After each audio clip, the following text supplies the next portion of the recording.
Every year, the game industry rolls out the red carpet for its best and brightest. But wow, 2025 was something else. So the big question we're going to try and unpack here is this. In a year absolutely packed with incredible games, what truly made a winner? I mean, the competition was just fierce. The stakes were sky high, and the results, well, they were definitely full of surprises. We saw some beloved franchises make a comeback, some totally bold new ideas step into the spotlight, and honestly, a level of quality that made picking just one winner feel almost impossible. And to really get a sense of the pressure cooker these developers were in, you just have to look at the calendar. Seriously, from mid-November all the way to mid-March, it was just this non-stop gauntlet of major awards. The Game Awards, DIC, GDC, all the heavy hitters. Boom, boom, boom, one after another. It created this incredible buzz and made for a really, really intense award season. Right, and while dozens of amazing games won awards for things like art and music and design, let's be real, all eyes were on the main event. We're talking about that coveted title of Game of the Year. This is the one. This is the award that cements a game's legacy. Okay, so what's so interesting here is the sheer dominance you're looking at. Now, the phenomenal Hades 2 absolutely deserved its Metacritic award for the highest overall score, no question. But look at this. One game, Claire Obscure Expedition 33, just pulled off a near total sweep.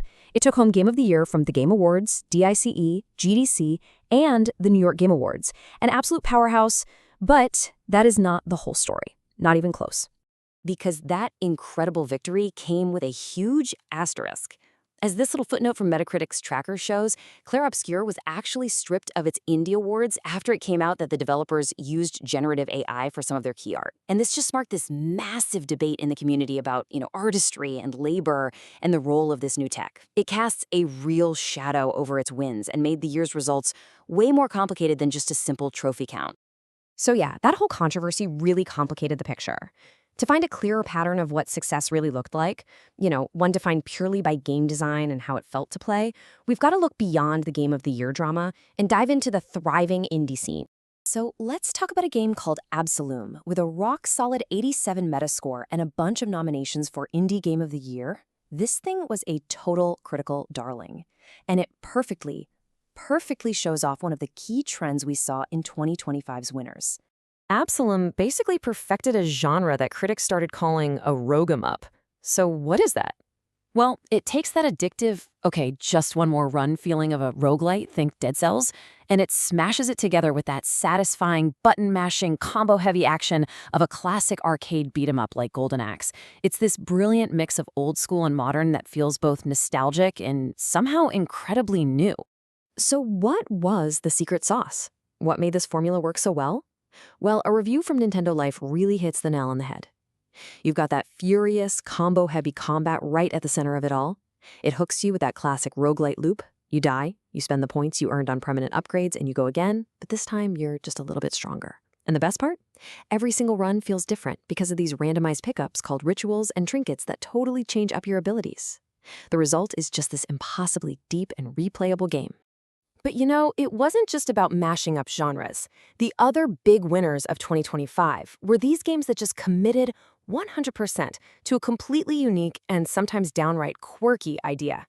These were journeys that went way beyond what you'd expect. And the diversity is just incredible. I mean, look at this. On one hand, you've got Keep Driving, a management RPG about a road trip in the early 2000s. And on the other, you have Ozu, a puzzle platformer about a bomb caterpillar. I mean, you could not find two more different concepts, but both were praised for their super focused creativity and just flawless execution.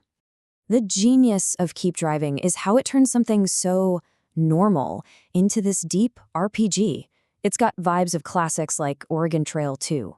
You're not just driving, you're managing your fuel, you're picking up these weird hitchhikers, you're upgrading your car, and you're even solving problems like getting stuck in traffic through this unique turn-based combat system.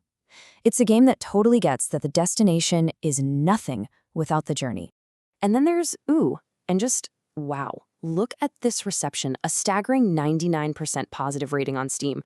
Players absolutely fell in love with this game's charm and its brilliant design. It's proof that a simple, perfectly polished idea can hit just as hard as a massive blockbuster, especially for players who are really looking for something new.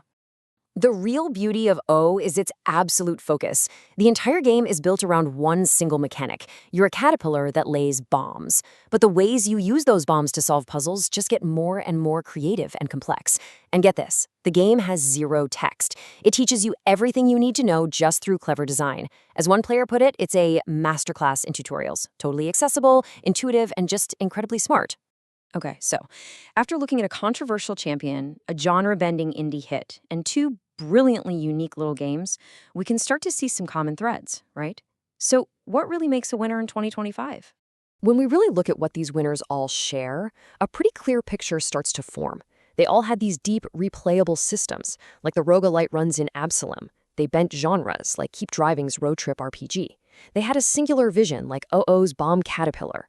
Each one had this super compelling core gameplay loop that was simple to pick up but really hard to master.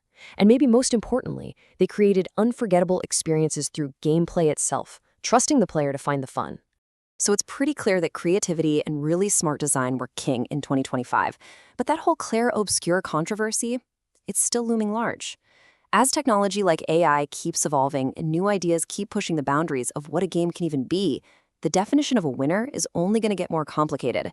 It kind of leaves us with one final thought. What's it going to take to win in 2026? Thanks for tuning in.